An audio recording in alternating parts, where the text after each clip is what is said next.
Hey everyone, so just before you watch this video, I just wanted to let you know that this is the full unedited version of the discussion I have about freedom of speech and freedom of expression. I can understand you not having an hour to spend on a video, and that's totally cool.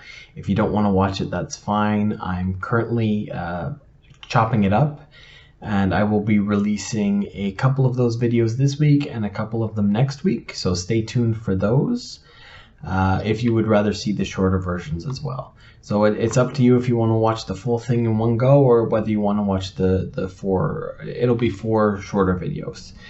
I hope you're having a great week, and I'll see you in the next video. Bye-bye. Hello everyone, welcome to my YouTube channel, Meet Me in the Center. My name is Andrew. If this is your first time watching one of my videos, welcome. And if you are returning and have watched others, welcome back. It's good to have you back. Today I'm going to be doing something a little bit different. I'm going to be recording a topic as one video, and then I'm going to be hopefully find a way to chop it up and release it into smaller videos so you guys don't have to sit and watch the full unedited version. I'm just trying this. The topic that I'm going to be talking about, I actually already have filmed the series, but I went back and watched, and I didn't feel good about how it came out. I don't think I got the points that I wanted across. So I'm going to try to do it again, and I'm going to try it like this, and I'm going to see if it works, and if it does, you'll see this, and if not, hey, you'll never know. So there you go. So we're going to be talking about free speech and freedom of expression. So the right to free speech just means you're allowed to say most things. The freedom of expression includes speech in it, but it also includes things like art. So there's a myth that is Americans believe, and not all Americans, obviously. I know Americans that are fully aware that this is not true, but there is this myth in the US that they're the only place with the right to free speech. This is untrue. Most countries in the world have some form of free speech or freedom of expression. These days, it's less of a question of who does and doesn't and how much they have. So, like I say, most places have it. The thing I think we should be looking at is how can it be improved? How can it be made stronger in certain countries or in all countries? Because I don't think any country is perfect. I think everyone is able to make improvements. So before I get any further, what I want to do is I just want to lay out the Canadian and the American version of free speech. So bear with me. I am going to read this. I wanted to get it right word for word. So in the U.S., the First Amendment of the U.S. Constitution, Congress shall make no law respecting an establishment of religion or prohibiting the free exercise thereof, or abridging the freedom of speech or of the press, or the right of the people peacefully to assemble and to petition the government for a redress of grievances. So the right to religion, the right to free speech, the right to the freedom of the press, the right to peaceful assembly, and the right to government redress. Those 5 things are covered under the First Amendment of the U.S. Constitution. As an American, I hope you are aware of those things. I know some of you aren't, which is very sad. That's something I would be fully aware of if I lived in the U.S. So what does freedom of speech look like in Canada? Well, it is under our Charter of Rights and Freedoms, which is like your U.S. Constitution and your amendments. It's very similar in most ways. So under Fundamental Freedom Section 2, everybody has the following fundamental freedoms. A, the freedom of conscience and religion. B, the freedom of thought, belief, opinion, and expression, including freedom of the press and other media communications. C, freedom of peaceful assembly. And D, freedom of association. So essentially they cover the exact same thing. And under freedom of thought, belief, opinion, and expression, although it doesn't specifically say the right to government redress, that is covered under that as well. So basically they cover the exact same things, just worded slightly differently, obviously. So why do I think the US, many people in the US has this belief that they're the only people that have the right to free speech? I think it's partially a wording thing, and I think it's also just a mindset that some Americans have. So if there are Americans out there, and actually this has changed in recent years a lot, because there's more of an anti-American view that is surging from the far left in the country. But I think for a long time in America, they were number one, and if you said otherwise, then you were un-American, you were unpatriotic.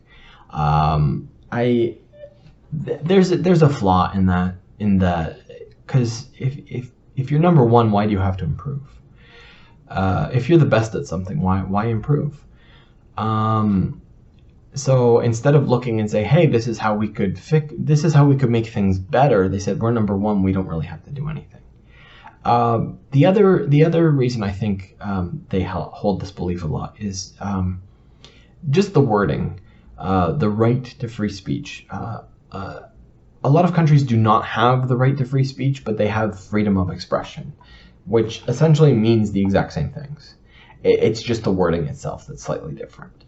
And so I think they kind of are like, oh, well, we're the only ones with this, not realizing that there are other places that have the exact same things. So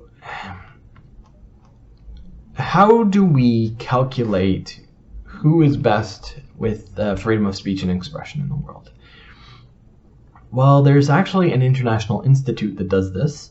It's called the International Institute for Democracy and Electoral Assistance, and they have a database. It's called the Global State of Democracy Indices, the GSDI.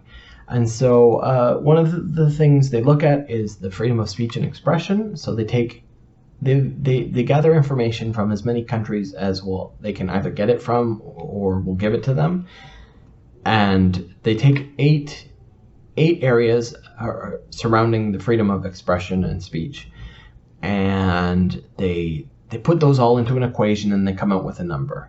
So this number is between zero over here and 1 over here, right? So let me get my hands in camera. There we go. Mirror image. It's so confusing to my brain. So 0 would be like absolutely no freedoms, and 1 would be like the perfect, most free country in the world when it comes to freedom of speech and expression.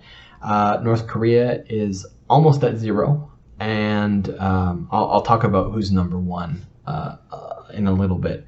But so the topics they look at print and broadcast censorship efforts. So is the media being censored? They look at the harassment of journalists, because if journalists are harassed, if they're doing a certain story, they're probably less likely to do that story. They look at media self-censorship. Is the media self-censoring themselves for whatever reason? They look at freedom of discussion for women and men. They look at both separately. And they look at freedom of academic and cultural expression. So for instance, is a professor at university allowed to teach whatever he wants, or are there limits to that? And by the way, those aren't just governmental limits. Those could be societal limits as well. They look at freedom of opinion and expression, how much freedom you have in that, and they look at freedom of speech and press. And so they put those all together into an equation that they have, and they get a number for the world, for each country essentially. Now I have a website. I'll link it in the description below. It basically has information on every country and how they ranked. I'll also leave a link, by the way, for the International Institute for Democracy and Electoral Assistance and their database. So how do we rank in North America? That's a good question. U.S. You guys always think you're number one when it comes to this. Sadly, that is not necessarily true. Now remember, this is a scale from 0 to 1, 0 being the worst and 1 being the best. So in the US, you are actually tied for 28th place around the world, and you have a score of 0.74, which isn't bad. I mean, you're in the top 30. That's a great place to be. Canada scores a little higher. We're tied for 10th. We have a score of 0.83, so doing a little better. But actually, I think the next time this comes out, Canada's going to slip. There are a couple reasons for that, including a couple laws that were passed in Canada that might actually affect that score overall. Okay, so U.S. and Canada, we're doing pretty good, and no complaints there. Who's number one? Well, that's actually Denmark. Denmark is number one, and they scored 0.95, so almost perfect. They are, according to the database and the equation that they have, they are the closest country to being perfect when it comes to freedom of speech. And interestingly, I was looking over that data about all the different countries. I forget which country is in second place offhand. I can look that up really quickly. I still have that out here, but let's see if I have it. Belgium is number 2. So and interestingly, so Denmark scores a very good 0.95, and Belgium only scores a 0.87. So they are actually a fair bit under. So there's a big gap between first and second. So what does this mean for us in US and Canada? Well, I don't think it's a bad thing that we're not number one. Obviously, I want as many countries in the world as possible to get to where Denmark is, and possibly even get better than where Denmark is. But it just means to me that there are things that we can get better on. We've got the foundation. The foundation is set and it's sturdy. What we need to do is kind of start to nitpick. We need to go into very little things that are happening, and we need to say, okay, we need to be able to change this, and we need to protect it. I think that's a good way for both the US and the Canada to get better.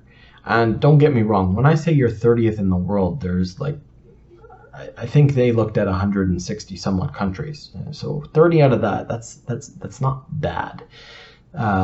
You're in the top best parts of the world when it comes to freedom of speech and expression. So I'm not saying even US at 28th is a bad number. That's a good score. But it just means that it can get better, essentially. But unfortunately, and I think there's a reason that the US and Canada are kind of slipping down the ranks a little bit when it comes to that. So in 2015, Pew did a poll, and they asked people around the world in as many countries as they could, essentially, and they tried to work out which countries' people felt that freedom of speech or freedom of expression was the most important thing. In 2015, the US ranked number 1. Canada ranked 6th overall. Another research organization basically redid the same thing in 2021, and US had slipped to 3rd place overall. Canada wasn't even top 10 at that point. It turns out that Denmark was one of the countries that overtook the US, and look at that, they've also overtaken US in the amount of freedoms they have. So I think that kind of is a worrying trend in Canada and the US. I think if it's not seen as important, it's easier to start chipping away at those rights. So if you have a country where a lot of your citizens are like, no, this is the most important thing we have to deal with, we have to protect this, then it's going to be a lot harder for the government to come out and say, well, we need to just take this freedom of yours away. I mean, it can still happen, obviously, but it's a lot harder because people are more likely to put their foot down. They're more likely to do something about it. But if freedom of speech is less important to these people, the government might come in and say, well, this is a problem here. It's not a big problem. Don't worry about it. We're just gonna take this little bit away, and you'll still have your rights. Don't worry about it. It's all good. And then they just kind of slowly start to undermine and slowly start to cut it out. And then they can, the next time they go, oh, well, this is also a problem, and it's kind of like the other one, and you kind of let us do that, and so, no big deal, whatever, and we'll just take this away too, don't worry about it. And so people will be like, well, it's, not a big problem, so I guess, yeah, it's fine, whatever, we'll let them.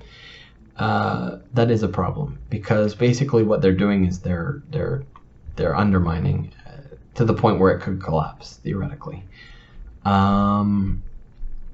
So I think that is something we need to be more cognizant of, more aware of in the future, especially in the US and Canada.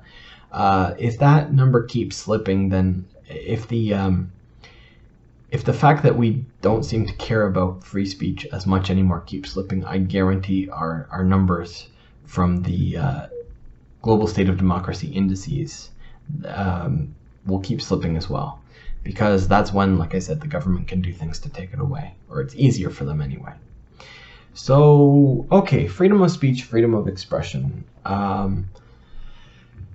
What is it meant to protect? Freedom of speech and freedom of expression are meant not to protect things that everyone agrees with. So, for instance, if you say something that's obvious, then the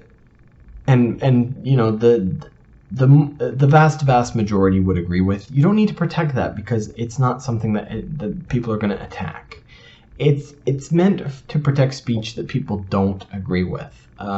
Speech that's awkward, speech that's offensive, speech that's just naturally disagreeable.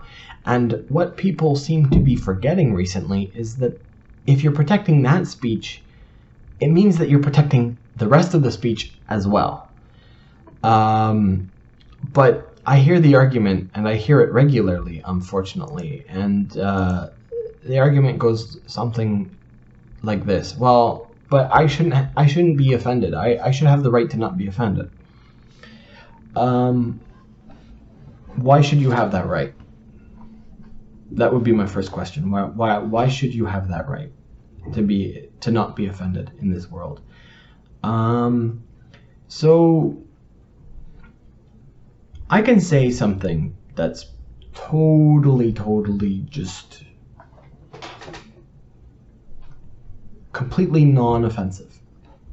I like cats. I'll use it as an example. There are billions of people on this planet. Do you not think that one of them can hear that and be like, oh, well, I hate cats and you said that, so I'm offended. Or, well, I'm a dog person and so you must not like dogs, so I'm offended by that. Here's the thing, and this I think is the most important when it comes to being offended. Being offended is a you problem, not a me problem. So I say something, and yeah, maybe I was trying to be offensive, maybe I wasn't. But I say something, and then you interpret that, and you then interpret that in a way that offends you. I may not have meant it to offend you. I may not have meant it to be interpreted that way. And the ridiculous argument that people are using now is, well, no matter what you say, you should be able to say it in a way that cannot stop it from being interpreted badly. And that's ridiculous. because I can't control your thought processes. I can't control your brain functioning. I can't do that. I guarantee that anything I say someone can find offensive. And so I can't say anything. That's what they want, essentially. That's what they're aiming for. That's the end goal, is that I have to just shut up and can't say anything. When I've debated people about free speech and how important it actually is in today's modern age, they'll bring up that well, if someone gets offended by your words, that's your problem, whole shtick that they use, and how they want me to be able to control everyone's thinking to not offend them. And so I'm like, so I ask them to say something, and I point out all the ways I could be offended from them saying that when I'm debating them. And so going forward, what I'll do, just sometimes to annoy them more than anything else, it depends how nice they are. It depends if they're using cheap tactics themselves, stuff like that in the debate. But like, I'll be like, they'll say something and I'll be like, oh, that's offensive, you can't say that. Just to point out, and I'll even go into why I found it offensive, even though I don't actually find what they're saying generally offensive. They'll say something like, well, I think that, for instance, racist people should not be allowed to say racist things. I mean, you can fall in whatever category you want for that, but what I'll generally do is I'll be like, oh, I found that offensive. Well, a lot of people think white people are racist, and so a lot of people that's just saying that white people can't say anything. I'll twist it a little bit like that, just to show them that no matter what they say, it can also be offensive, because that's the point. People only find things offensive that they disagree with, interestingly. Well, maybe not interestingly. It makes perfect sense, right? Because why would you be offended if you agree with it? But there are multiple people on the other side that will find it offensive because they disagree with it, even if you and your group agree with it. So if no one can be offended in the world, no one can open their mouth in the world. That's the issue that I have with it. And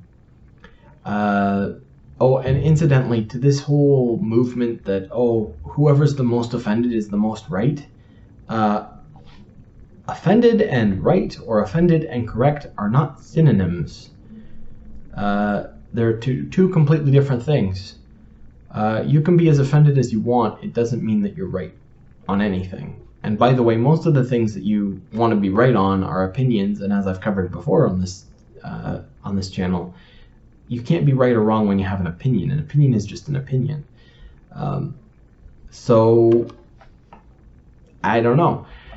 I also hate this movement towards if you hate something, then it's automatically hate speech.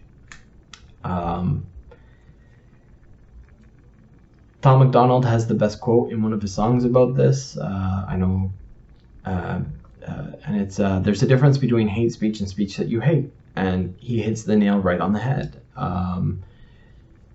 If someone does not like something that they're hearing, all of a sudden it's targeting them, even if it wasn't directed at them at all. It's targeting them, and so that's hate speech, and they're offended, and you can't say it anymore. So that's the type of speech that needs protecting. Is the one that people don't agree with, the one that might be offensive, whether it's meant to be offensive or not. And by the way, as a general rule, I try not to be offensive. I try to be, as nice as I can. I try to be as positive as I can. However, I am fully aware that no matter what I say, again, it can be twisted to whatever someone else wants to twist it as. Goodness knows I had enough arguments with my ex where I said something and she took deep offense to it, even though in her mind what I was saying and what I actually said were two very extreme different things. So, anyone can do it to anyone. So one example from history that I think is very, very important about all this, of what speech needs to be protected, is the story about the ACLU in 1977. So the ACLU in 1977 decided that they wanted to fight for a Nazi group in the U.S. To be able to protest and march in a city. Basically, the city had blocked them from being able to do this. It is their right under free speech, as long as it's peaceful, under your First Amendment, for them to do it. But the city had been blocking them. In the city, there were a lot of veterans at the time that had fought in World War II, and they would have found it very offensive. Now, the reason I use this example is not because I'm a Nazi, not because I approve of what the Nazis did or anything like that. I am completely against Nazis. Fuck the Nazis. But I use it as an example of why it's important that everyone's rights are protected, not just some people's rights. So incidentally, I think it's always awkward when we're talking about Nazis, obviously, but do I agree with what they're saying? What they were saying at the time? No. Was it a little tone deaf or intentionally tone deaf that they wanted to do that march in that city with such a high number of veterans who fought in World War II? Sure, but they should still have that right because it's protected. And there was a lawyer who took the case in the ACLU. His name is David Goldberger, and he's a Jewish lawyer. And he took this case. And why did he take it? Because he could have very easily said, well, these people, look at what these people did to the Jews. They don't deserve any rights. They should burn in hell. He took the case because he realized that if you protect their rights, you are strengthening everyone else's at the same time. I guarantee he did not agree with them marching or their message or anything like that, but it was important to protect everyone's, and the way to protect everyone's is to protect the rights of different groups when they are being chipped away. Because if they chip away for one person, they chip away for all. It's not like, I think there's this idea now that, well, I'm a good person, so they won't take my rights away, but they can take your rights away because you're not as good. Well, first of all, you're the one determining who's good and bad, but the government will do that in the end, and no matter what, they're going to take all the rights away they can. So you won't have your rights either. If they take from one, they take from all. Like, once a right is lost, it's lost. One person doesn't have it, another does. So interestingly enough, actually, the lawyer, Mr. Goldberger, was at a luncheon. They were doing a luncheon for him for all of his years of service recently, and multiple ACLU staff and lawyers got up and essentially made speeches to the person that defended Nazis about how certain groups should not be protected anymore, how the ACLU should not protect certain groups, generally the far right extremists like neo-Nazis and stuff like that. And he talked to the media afterwards, and I've got the quote from that. So he said, and I quote, "I got the sense it was more important for ACLU staff to identify with clients and progressive causes than to stand on principle." And he also continued, quote, "Liberals are leaving the First Amendment behind." And that's unfortunately very, very true. And that's actually a very bad thing that's happening. Yeah, so what worries me about all of this movement towards some deserve it and some don't is that people are really blind. I don't think they've had so many freedoms for so many years that I don't think that they realize that once they're gone, they never get them back. So I think that is unfortunately the danger, and leads me into my next thing that I want to talk about this, which is who's endangering free speech. I think right now it's there are two major groups that are endangering it. First of all, government. Government is always going to. Government's always going to be a danger to this. So, they may not necessarily mean to be a danger to it, but they become a danger anyway. I'll use an example. So, in Canada, for instance, they did a bill, and I'm going to talk about it more in detail in another section of this video, actually. But they basically released this bill, and it basically said that you had to, in a nutshell, it said that you had to call a person by their preferred pronouns. Had to. So they're forcing you to call them whatever. That takes away your free speech, because if you actually have free speech, you can call them whatever you want. So governments can either take it either because they think they're doing a good thing, or they can also take it because, generally speaking, although freedoms are nice for their people, it makes it harder for government to do their job if their people have freedoms. If a government can do whatever it wants because their people don't have freedoms to stop them, then that's much easier for that government. And so anytime the government can get away with something that erodes any amount of that freedom, they're going to take it. Look at what happened after 9/11 in the States. 9/11 happens, and you find out in the States that your government is spying on you, and they're like, well, yeah, but we could stop things like 9/11 in the future if this continues. And you're like, okay, I want my safety and my security, so I guess I'm okay with this. They should not have a right to spy on their own citizens. That should not be a thing that's happening. And yet it is, because if you give them that chance, they're always going to do it. So that was taken away, and Americans lost certain freedoms that day that they'll never get back. So they are going to take it. So it's up to the people to protect their own rights. It always has been throughout history. Whoever's in power wants to take away, and the people always have to fight that. And up until recently, the largest fighters for free speech were liberals. And unfortunately, now they are the ones posing the most danger to freedom of speech currently. Mainly in the U.S., but also we're seeing it in Canada too. Now, I want to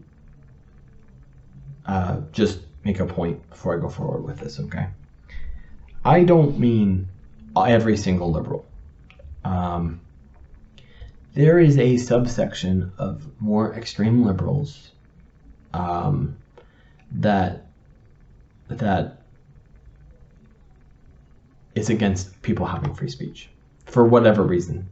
They claim it's for one thing. I would probably argue it's not that, and it's actually something else. But I don't want to necessarily get into that here.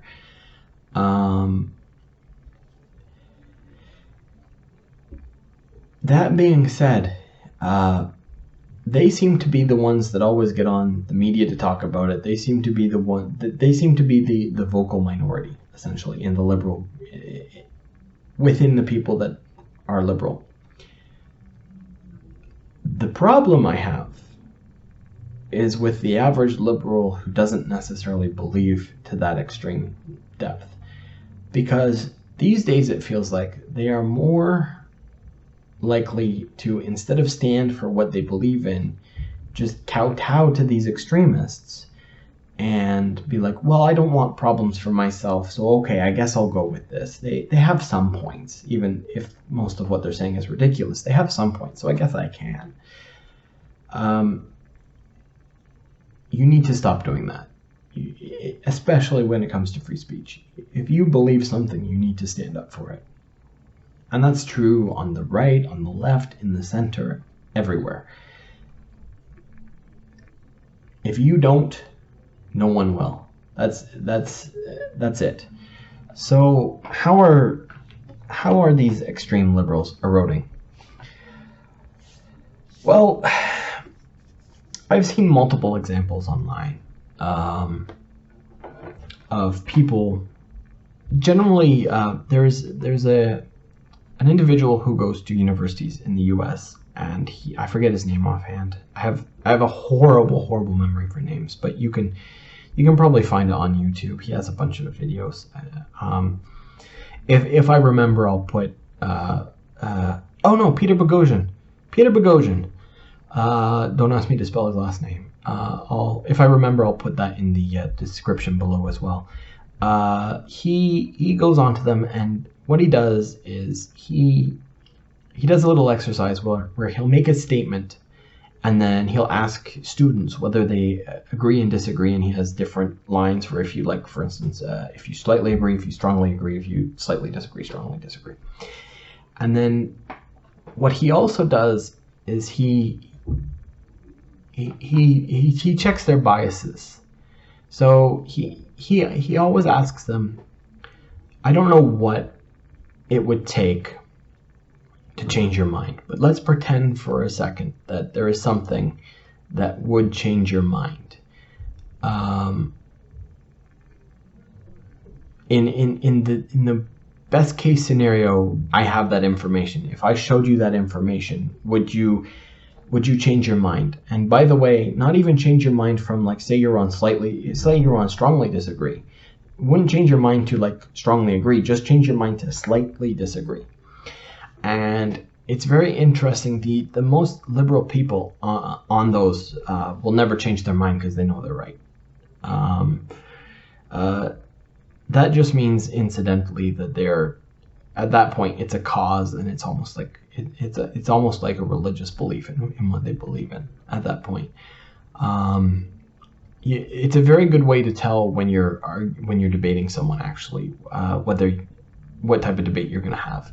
If you ask them something similar, like, say, I don't need to know what I would need to prove to you, but let's say there's something in this that some piece of information that came out, some statistics, something like that came out, and it went against what you believed, and it proved that what you were saying was actually untrue. Would it be able to change your mind? And then they'll explain yes or no, and so on and so forth. But if they say no, that's generally a debate I don't want to have in the first place, because it doesn't matter what you say. You're number one, they're not going to be listening. Number two, they know they're right, so you're wrong automatically. Number three, there's no point, because they're not going to change their minds anyway.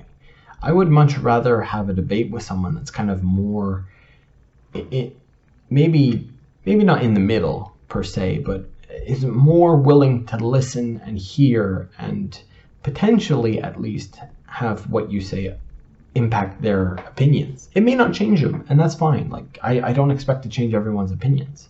Even in videos like this, I don't actually expect to change anyone's opinions. I just hope that you listen with an open mind, and maybe it goes into your thought processes next time you think about it. But anyway, I can remember one incident where he had something about transgender people, and this group of people, well, first of all, they started hollering at him from the top of a building and, giving him the middle finger and that. So their free speech is okay if they do that. But if his free speech of putting a statement on a piece of, on a piece of paper, that wasn't okay.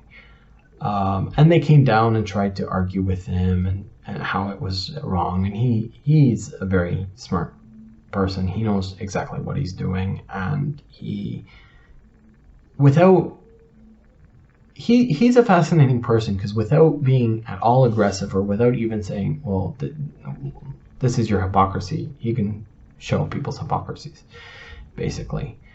So there's examples like that. There's also an example of Caitlin Bennett at Ohio University. If you don't know about Caitlin Bennett, it's a very interesting story. So Caitlin Bennett has her own media that she does online, and a lot of the left take issue with her because, well, part of why is because at her graduation at a university in the States, she was photographed with guns at the graduation. You can think what you want about that. I think it's very, very tone deaf, personally, considering all of the school shootings and stuff that happened in the States. It was completely her right to do it. It was legal to do, but very, very tone deaf. She also is a person who knows what she's talking about and is willing to debate people if they're willing to debate. And she goes to Ohio University and she starts debating, and a couple people are like start, and then like she challenges their belief, and this is how it's almost a religion at this point. First of all, they're told what to believe. They don't look at any arguments for or against it. They don't look at evidence. They don't look at research. They don't look at anything. They're just, oh, I'm a good person. I need to believe this. So they're told, oh, you have to believe this. This is important. If not, you're a horrible person. So she goes in and she starts debating with them. And with the couple that would actually debate with her at the beginning, she wiped the floor with them. Now, to be fair, she is prepared for this. She knows what she's going to be talking about, so she can have the stats ready. She can have all that. She can have all that ready. They're coming in unknown, so they're going to be blind. So they obviously have a disadvantage to begin with, and that's fine. And so I give them some leeway there, but they didn't have a single argument. Their argument was like, yeah, well, it's a bad thing. And she's like, well, why is it a bad thing? And they can't even say why it's a bad thing. They were just told that it was a bad thing, so it must be a bad thing. So essentially, a crowd starts gathering around her, and they start. Long story short, it essentially becomes a mob, and they were throwing stuff at her. Coffee got thrown at her. They were pushing into her. They were trying to intimidate her to go away, essentially. At one point, interestingly enough, a campus police officer comes, and she's like, can you help get me out of here? And he's like, no, I won't help you. And by the way, you're inciting this mob, so you're going to be charged if anything happens. What? First of all, that campus police officer needs to be fired. Second of all, because he's not protecting anyone. He's sure as hell not protecting her. Second of all, they may have formed because she was there, but she does not control their actions. They are against her. So that's like saying to someone who, I don't know, that's like saying someone who was mugged, well, you had the money, so it's your fault. Which is just ridiculous. So anyway, it escalates, and it keeps escalating, and it keeps escalating. And essentially, what the video's online, you can watch it on YouTube. Caitlin Bennett, Ohio University, if you want to see what happened. But essentially, it is one group throwing a temper tantrum because they can't handle the fact that someone is intelligent who actually has an argument against what they believe, because they have never even thought about it for more than 10 seconds when they were told to believe it. Don't be like that, by the way. Don't just learn.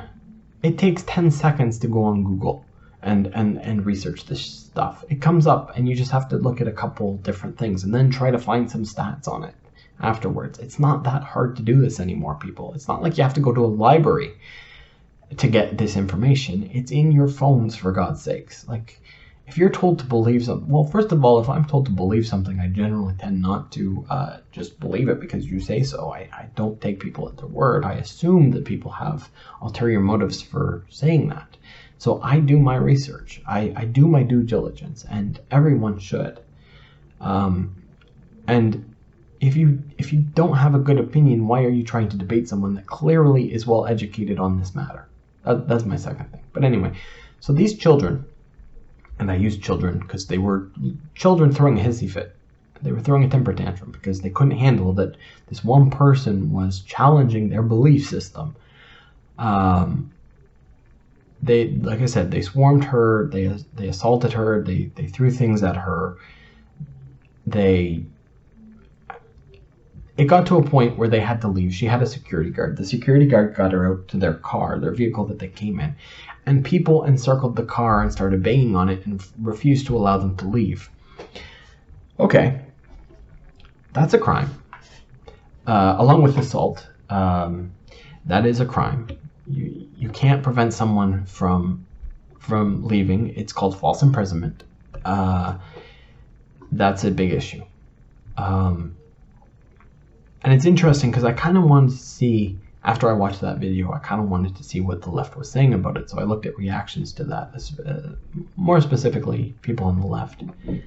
And all these people were like, oh, she deserved it because she was being obnoxious, or she deserved it because reasons. And they were all stupid reasons.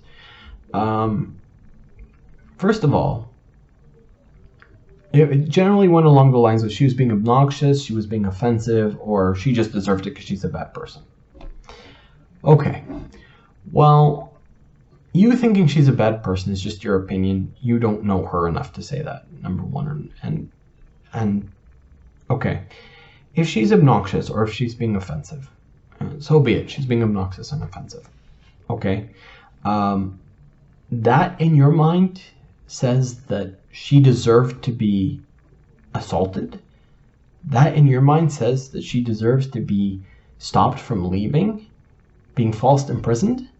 And to people who had these opinions, I do have a question for you. So if someone else determines that you're being offensive, or that you're being obnoxious, or you deserved it because you're a bad person, does that mean that they get to assault you?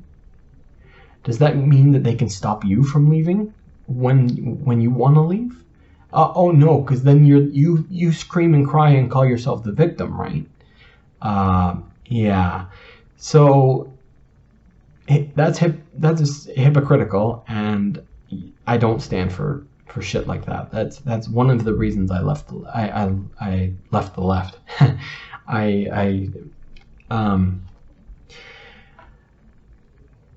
And this is happening, like that's a filmed example of this, but this is happening all over the place, and it's happening within the liberal group.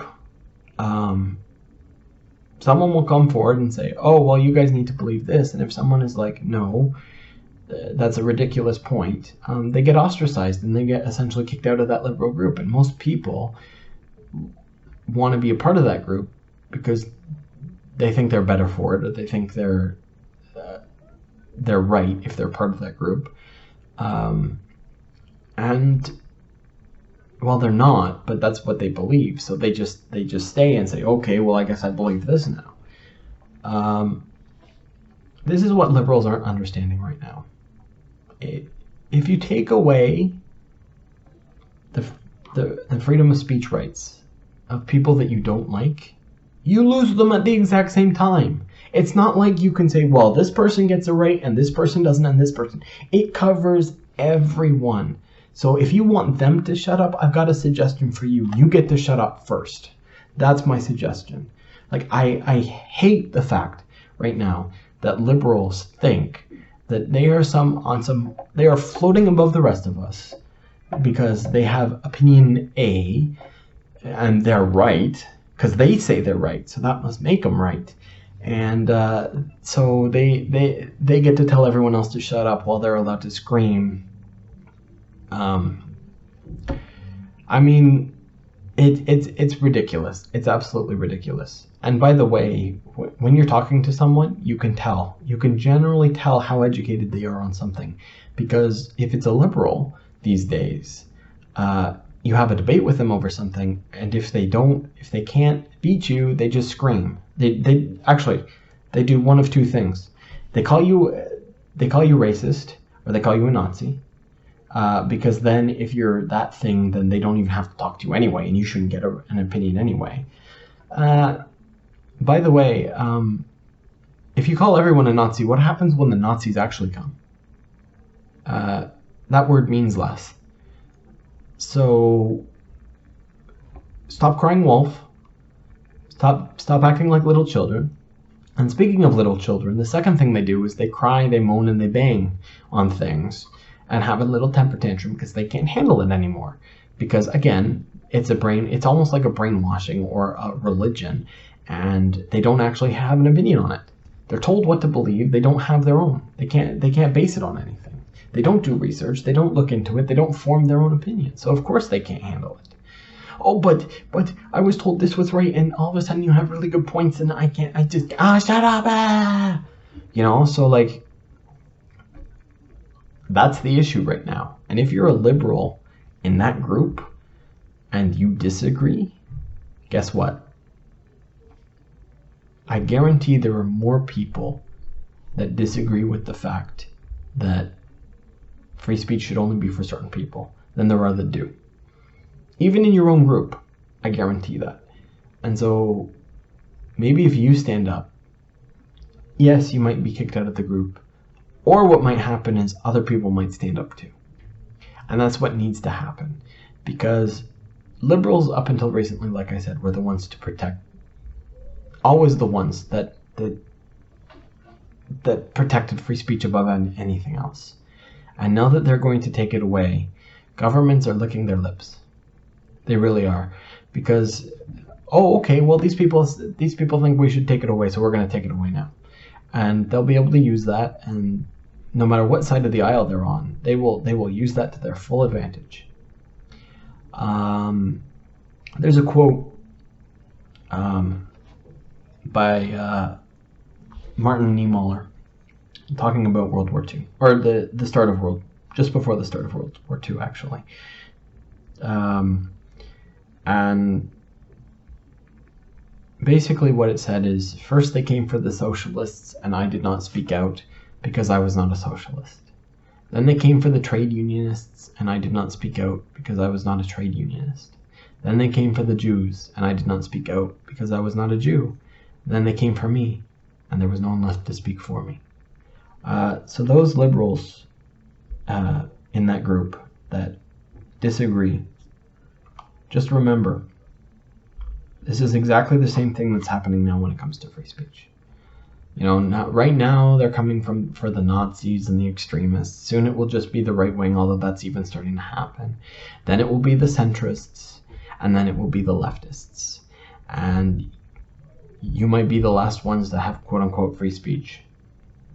They'll come for you too. And then no one will have it. And that would be a world I would not want to live in, quite honestly. And so if you believe the same, you need to start speaking out. Stop it now before it's too late. And I think it's getting close, unfortunately, to being too late. Don't let the extremists in your group who have other ulterior motives, don't let those people dictate what you believe in. If you believe something, say something, do something. There are many groups that would love to have you be a part of them. I know a lot of centrists. There's been a groundswell for centrists lately, because there are a lot of liberals that are kind of not liking what is happening in the liberal group right now. So we will welcome you with open arms. Right, yeah. So that's really who's attacking it right now. That's who's the most dangerous to it. And hopefully we kind of wake up and we kind of realize again that this is the most important thing we have, and if not, then we deserve to lose it, in my opinion. It is what it is. If we don't fight for it, then we don't keep it. And maybe in that case, if we lose it, we deserve to. And then we'll really see what tyranny looks like. Incidentally enough, to these extremists in the left group that are saying that other people shouldn't get to free speech, there's a place in the world that you would enjoy living in. I think it's called North Korea, because that's what they dictate. There's no talking bad things in North Korea. North Korea, they don't even have a word for love, believe it or not. So I think maybe go live there and understand what tyranny looks like. Because another thing you like to tote is this tyrannical government. You don't even know what a tyranny is. You really don't. It's sad that you think that some of the freest countries in the world are tyrannical. Go look at the ones that aren't. And so this leads into kind of another section. I believe in the freedom of speech. I believe in the freedom of expression. But a couple people I know made a very interesting point. And generally speaking, I believe in as many freedoms as possible. Some of the people I was talking to made the point of, well, if you really want a free country, shouldn't there be no limits on freedoms? In a perfect world, yes, absolutely. I completely agree with you. There should be absolutely no limits on freedoms. In a perfect world. We don't live in a perfect world. I can't wear, rose-tinted glasses when it comes to people. I have seen what people can and can't do, and our human stupidity knows no bounds. So I'll give you some examples, right? So obviously with free speech, for instance, you can't scream fire in a theater, cause panic, causing potential harm to life. You can't dictate, you can't ask for violence on someone. And there are other things too, obviously. In Canada, you can't say hate speech against the protected groups under the Charter of Rights and Freedoms. But, I mean, I would love for the world to just say, you're free to do whatever you want, but that, unfortunately, that will just lead to chaos. Because if people are allowed that, then they're going to take too much advantage. It's not like I would say that there's a society where, and maybe there is somewhere in Europe. I don't know, but I don't think so. Not to this point in human history anyway, where I could say, okay, well, let's do this, but even though you have all the freedoms in the world, you have to be at least somewhat socially conscious in that your country still needs to work. And I don't think there's anywhere that could do that, especially not at this point in human history. We're getting closer, maybe? I don't know that will never ever be a thing anyway, because technically if they're all freedoms, like you could kill someone and there'd be no consequences for that. So I don't necessarily think that's a good example. And I'll give you 3 examples. First would be to do with the Second Amendment in the States. Technically, if there were full freedoms in the Second Amendment, you would be able to have predator drones and machine guns and as much ammo as you needed to use those, essentially. And we can't. You just can't. So school shootings generally are done with semi-automatic rifles. Semi-automatic, by the way, does not. People get this wrong all the time. Semi-automatic just means you pull the trigger once and a bullet comes out. So it's basically as fast as you can pull the trigger.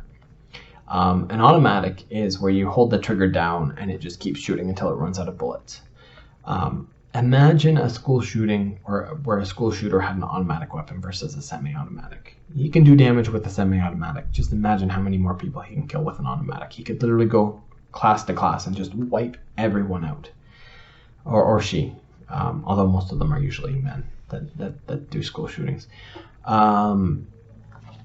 But there's a reason why we have to have that limit. We can't just have anyone own a Predator drone and, oh, I don't like this person, I'm going to go blow them up today. That just can't be a thing. Another good example of this, limits on freedom. Let's say you're on a media broadcast and you've just gotten in a big fight with someone and you don't like what they're doing. So you basically tell the world, this person lives at this place and I think he's a horrible person, and if you agree with me, go and hurt him. That's illegal, right? And it should be illegal. You can't provoke violence. There can't be a call for violence. And unfortunately, I think if all speech was free, I think this would happen, and I think that that would be an issue. So again, just another good reason on why we need some limitations on freedom. And the third rotates around child pornography. Before I go into it, I am against child pornography in every way, shape, or form. I don't know why I have to point that out, but if I don't, there's going to be someone somewhere who's like, oh, well, he's defending child pornography. No, I'm just using it as an example as why there have to be limits. So it would be very easy for someone to claim that child pornography is a form of art.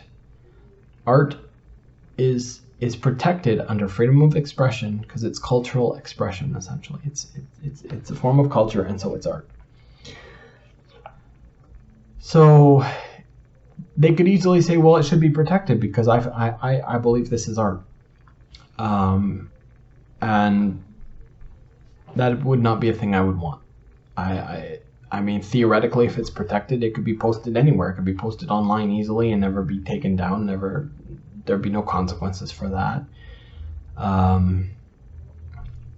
Same with revenge porn, actually, which I think we need stronger laws even now for. But revenge porn, if you don't know, is like, say a boyfriend and girlfriend are together and they film each other, or they break up, one of the two partners, but generally the male puts it online to shame the female. Sometimes it's vice versa, but generally it's the male that does it. There are laws now in most countries, but I think they could even be a little stronger when it comes to that.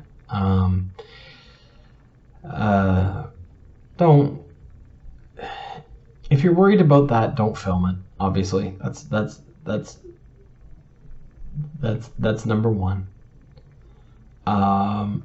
And if you're not, if you do film it and you break up, you got to make sure you have all copies of that erased. Personally, even if I was into someone that much, I wouldn't want it filmed. And if they were really into that, like, I don't think I would let it. But if for whatever reason I did, like, if we broke up, I would literally, they could come to my place and I would show them that I've permanently deleted that, even though even then you can get it back, but I permanently deleted off of all my files, and then I would do it with them too. And that's the only way to really protect yourself against that. But the best way, like I say, is not to film it in the first place. Why are you filming it? Anyway. So those are just a couple examples, basically, of why there need to be some limits. One example that people use that it shouldn't be an example is because they disagree with something. Just because you disagree with something, I've said it before, but just because you disagree does not mean it should not be said. Because everything you say someone else will disagree with. So does that mean you get to shut up first? Again, the argument goes both ways. And if you can't see that, you're blind and stupid. So, that's all there is to it. You're blind and stupid. And I think you're being woefully and knowingly ignorant when it comes to that at this point. But here's the interesting thing. What do I believe free speech should be a right or a freedom? I think we tell ourselves it is. I think we pretend. It's not really. I don't think it's a true right or a true freedom. So, and what I mean by that is, if it can be taken away for whatever reason, it's not really a freedom. It's not really a right. It's George Carlin said it best. I'll link this in the description below as well if I remember. But there's a video from one of his stand-up comedy routines, and it talks about rights being temporary privileges that we pretend are more important than what they are, essentially. If your government can just say, "Oh, today we're not following that anymore," that's not really a right. That's not really a freedom. There's something happening in Ontario right now with the government. So I made a video about this last week, actually. Doug Ford and notwithstanding clause. The notwithstanding clause, basically what's happening is the government is going into negotiations with support staff in the schools of Ontario. Their contract is up and they're having trouble reaching an agreement. And so the school staff were going to go on strike, and Doug Ford decided that, no, I'm not going to allow you to go on strike anymore because I think that would be, and his reasoning is that he claims it would be bad for the children. I don't necessarily think it has anything to do with the children personally when it comes to him. But I don't know for sure. Obviously, that's just my opinion. But I mean, he basically took away their right to strike. Right to strike is incidentally protected under the Ontario and the Canadian Federal Charter of Rights and Freedoms. But unfortunately, there's this clause that was put in when the Charter of Rights and Freedoms were formed that says that government essentially can decide that as long as they can pass the law in government, they can suspend most things from the Charter of Rights and Freedoms for up to 5 years if they want. How are those freedoms if they can just be suspended at a moment's notice? Like, that's not a freedom. That's just a privilege that we have until the government decides not to. And that's exactly what we're seeing from not being allowed to strike. The support staff not being allowed to strike. And again, it's being the erosion of these rights is hidden under the guise of doing something good for a group. So, for instance, he's arguing that, well, the children have lost a lot of their education for the last couple of years because of COVID anyway, so we can't really have anyone leave.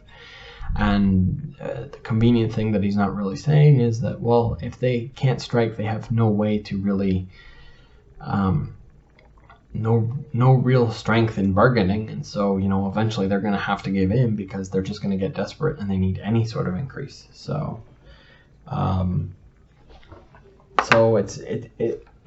it's the real reasons are hidden under the pretty guise of doing something good for the children, but I don't think it's that at all. So yeah, I mean, and I think it's the same in the States as well. I mean, there have been multiple times in your history where they have suspended constitutional rights. George Carlin talks about it in his in that stand-up about where you have no rights. He talks about the Japanese Americans. Their only crime was that they were born in a country other than America, And in World War II, they were all rounded up and put in internment camps. No right to a lawyer, no right to a trial. As George Carlin puts it, the only right they got was right this way. And yeah, they claimed, well, that'll never happen again, but then it could, because it's happened before. Anytime you set a precedent like that. I mean, I'll go into the notwithstanding. I talked about this in that video too, so if you want a more in-depth explanation, go there. But Doug Ford passes this bill that says he's going to use the notwithstanding clause and he's going to keep the support staff in the schools. What happens if nursing home workers want to strike? He could very easily say, well, COVID's been very hard on the elderly and we're not going to let them strike either.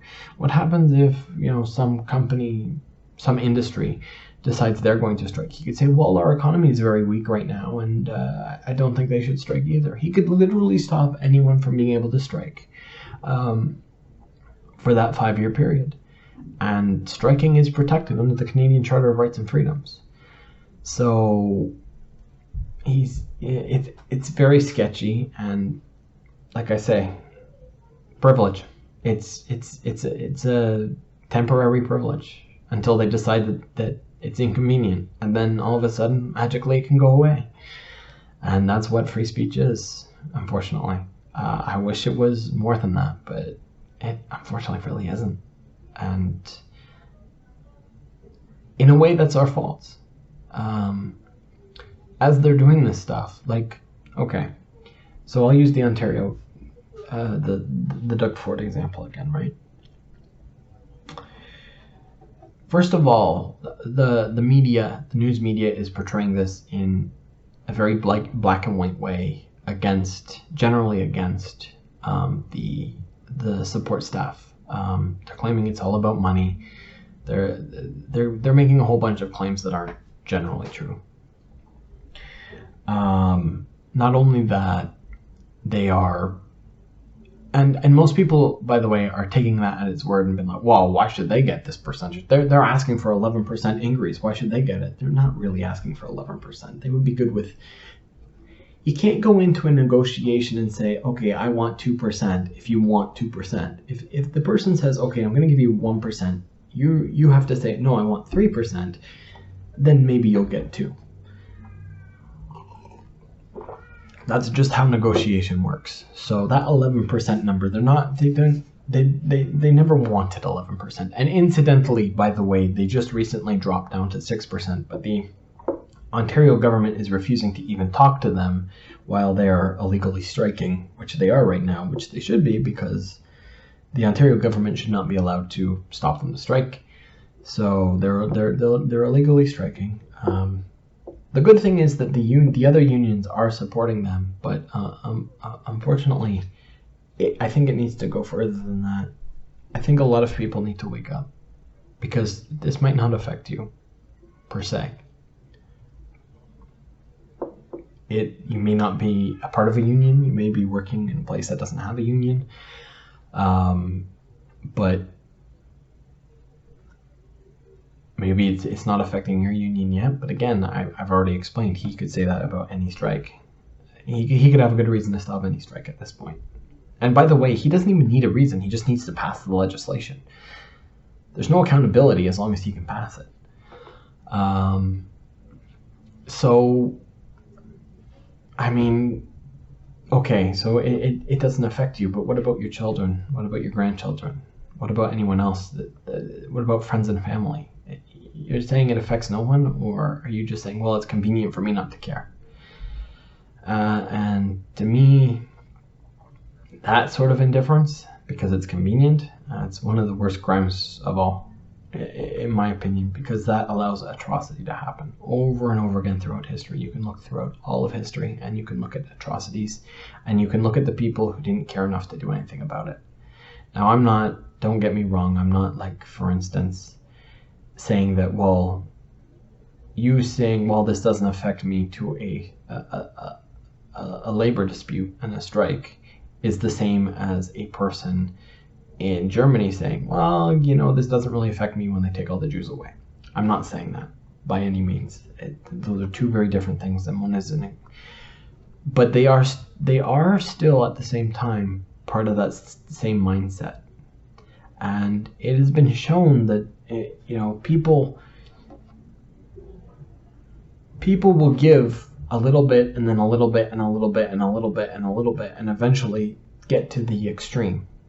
That can happen. Generally, they won't be like, oh, I'm going to be extreme today. But it can get eroded over time to the point where the extreme happens. And that's the problem, and that's the danger here.